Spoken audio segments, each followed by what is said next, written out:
My name is Joiri Minaya. I'm a New York-based, Dominican-raised, interdisciplinary artist.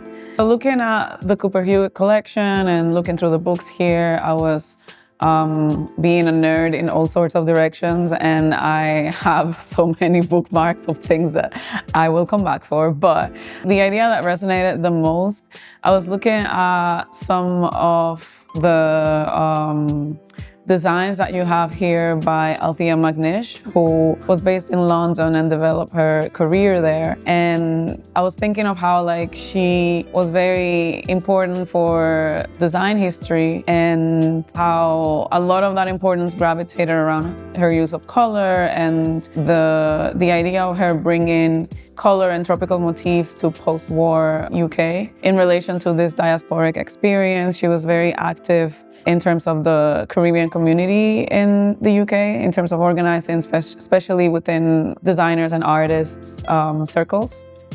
And also thinking of this textile industry and how I am, in a way, a product of that as well, because my mom has a clothing store in the Dominican Republic, and me and my sisters grew up traveling to New York for the summers as a vacation, but also as going to wholesale stores in the fashion district and buying merchandise and packing it and bringing it back home for the store. So the business that made our upbringing possible is that same textile industry, and kind of thinking about all of this movement that brought her here, brought Althea to London, brought my grandma to the US, brought some of my aunts to work in the textile industry here in New York.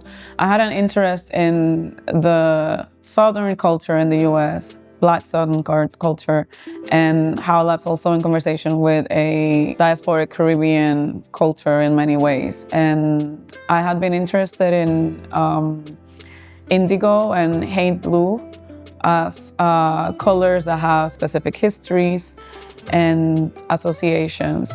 And then while researching Althea, I learned that she was a descendant of a group of people called the Americans, who were people from the Gullah Geechee region that ended up in Trinidad. Also, my grandma, who migrated to New York. I was also thinking of her storytellings from back in the countryside where she grew up and where she had her kids, and just kind of all of those, the amalgamation of all of these histories of migration.